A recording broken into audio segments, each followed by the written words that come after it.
అదే నమస్కారం. మీ అందరికీ మోనాలిసాకి సంబంధించేసి అసలు మన వీడియోలు ఇవ్వద్దని డిస్కస్ చేసుకున్నాం కదా.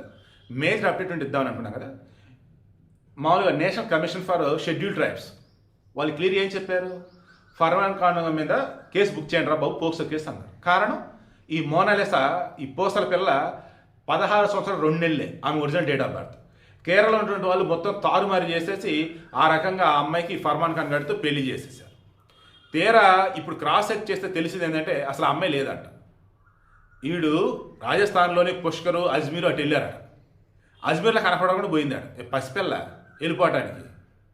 ఇప్పుడు ఆ అమ్మాయిని వీడు దాచాడా, లేదా అమ్మాయిని ఎవరైనా కిడ్నాప్ చేశారా, లేక ఎవరైనా చంపారా, లేదా అమ్మాయిని రాజస్థాన్ దగ్గర బోర్డర్ అన్నప్పుడు పాకిస్తాన్ కాబట్టి బోర్డర్ దాటించేశారా? ఫర్మాన్ ఖాన్ ఒక వీడియో రిలీజ్ చేశాడు, అటాచ్ చేసి చూడండి. ఫర్మాన్ ఖాన్ వాడి మీద ఈ మోనాలిసా అమ్మ నాన్న ఇప్పుడు అనుమానాలు వ్యక్తం చేస్తారు. ఏమని, మా కూతురు కనపడకుండా పోయిందంటే ఈ వీడియో ఏదో చేశాడు. మాకు 25 రోజులు అవుతుంది మా అమ్మాయి మాతో మాట్లాడి, ఫోన్ మాట్లాడుతున్నా, ఫోన్ స్విచ్ ఆఫ్ ఉంది, వీడు ఫోన్ స్విచ్ ఆఫ్ ఉందని పోలీసులు అంటున్నారు. పోలీసుల దగ్గర మోనాలిసా ఫర్మాన్ ఖాన్ నెంబర్లు ఉన్నాయి, 2 స్విచ్ ఆఫ్లు ఉన్నాయి. బట్ ఫర్మాన్ ఖాన్ మాత్రం ఒక వీడియో రిలీజ్ చేశాడు, మోనాలిసా ఇటు వెళ్ళిపోయింది, కనపడకుండా పోయింది అని. ఏంటి అసలు ఇది? అమ్మాయిని చంపారా, ఉంచారా, లేక అమ్మాయిని ఎవరైనా కిడ్నాప్ చేశారా, ఈ ఫర్మాన్ ఖాన్ గడ్డ దాచాడా, ఏంటి అసలు? ఇలాగేనండి, ఎప్పుడైనా కానీ అర్హత లేని వాళ్ళకి సెన్సేషన్ క్రియేట్ చేస్తే, అర్హత లేని వాళ్ళని అందలం ఎక్కిస్తే చివరికి జరిగేవన్నీ ఇలాగే ఉంటాయి. బట్ ఆ అమ్మాయి క్షేమంగా తిరిగి రావాలని ఎక్కడ ఉన్న వాళ్ళ అమ్మ నాన్న దగ్గర చేరాలని కోరుకుంటున్నా.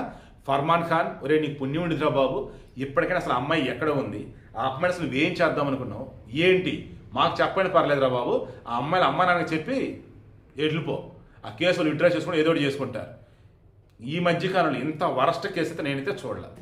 మోనాలిసా నిజంగా కిడ్నాప్ అయిందా, లేక ఇటు చంపాడా, లేక దాచిపెట్టాడా, ఏం అర్థం కావట్లేదు.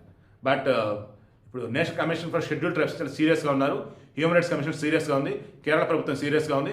మధ్యప్రదేశ్ ప్రభుత్వంలో ఉన్నప్పుడు Maheshwar police station already POCSO case నమోదైంది. యావత్ దేశం అంతా ఒక పిచ్చి పిల్ల కోసం, ఎర్రుబాగుల దానికోసం ఇదిగో ఈరోజు ఈ రకంగా చూస్తూ ఉన్నారు. మనం కూడా వార్తలు ఇచ్చుకుంటా ఉన్నాం, ఎందుకంటే ఆ పిల్ల వేసిన దిక్కుమాలిపోయిన అటువంటిది. బట్ ఎక్కడున్నా అమ్మ క్షేమంగా ఇంటికి రావాలని కోరుకుందాం.